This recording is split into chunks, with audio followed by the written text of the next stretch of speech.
शहराची खबरबात या बातमीपत्राचे प्रायोजक आहेत Mac care super speciality hospital Ahmednagar.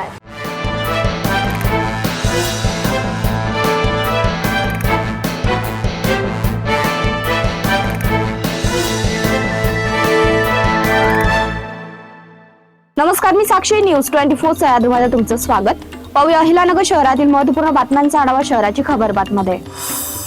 हातात धारदार कोयता, कत्ती आणि चाकू घेऊन नागरिकांमध्ये दहशत निर्माण करणाऱ्या दोघांना MIDC पोलिसांनी जेरबंद केलाय। त्यांच्या सोबत असलेल्या 2 अल्पवयीन मुलांनाही पोलिसांनी ताब्यात घेतलाय। या कारवाईत धारदार हत्यारे आणि 2 दुचाकी असा सुमारे 1,20,000 रुपये किमतीचा मुद्देमाल जप्त करण्यात आलाय। MIDC पोलीस ठाण्याचे प्रभारी अधिकारी सहाय्यक पोलीस निरीक्षक हेमंत थोरात यांच्या आदेशानुसार तपास पथकातील कर्मचारी हद्दीत पेट्रोलिंग करत होते।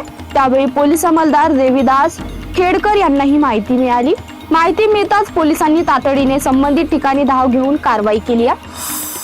साखरपुडा झाल्यानंतर लग्नाचा आमिष दाखवून तरुणीच्या इच्छेविरुद्ध तिच्याशी वारंवार शारीरिक संबंध प्रस्थापित केल्याचा तसेच नंतर मारहाण करून जीवे मारण्याची धमकी दिल्याचा आरोप तरुणीने केला।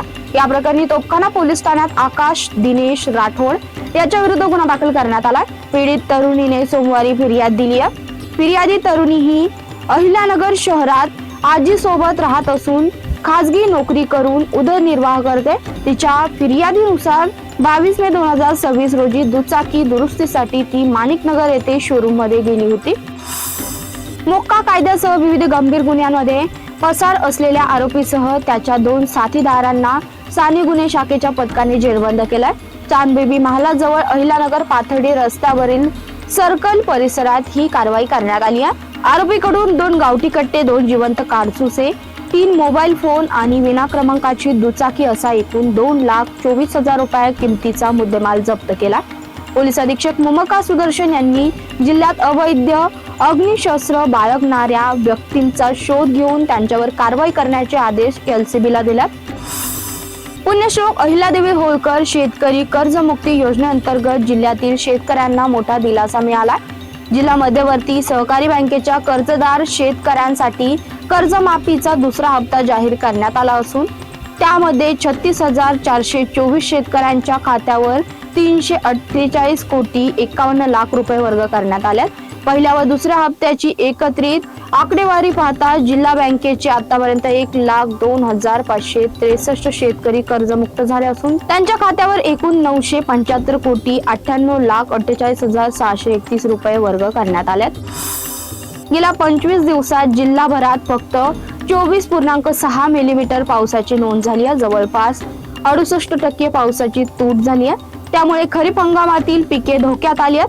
2-3 दिवसात पावसाने दमदार हजेरी लावली तरी उत्पादनात मोठी घट होण्याची शक्यता वर्तवली जात आहे। दररोज आभाळ दाटून येत आहे, मात्र पावसाच्या सरी काही पडत नाहीयेत। हवामान खात्याचा अंदाज खोटा ठरत असल्यामुळे जिल्ह्यावर दुष्काळाचं सावट पसरलंय। यंदा एल निनोचा पावसावर सावट आहे। जून महिन्यात 61% तुटीचा पाऊस झाला, मात्र जुलै महिन्यात 3-4 दिवस दमदार पाऊस सर्वदूर झाला। शहराची खबरबात मध्ये इथे संपतो। तुम्ही पाहत राहा न्यूज 24 सह्याद्री।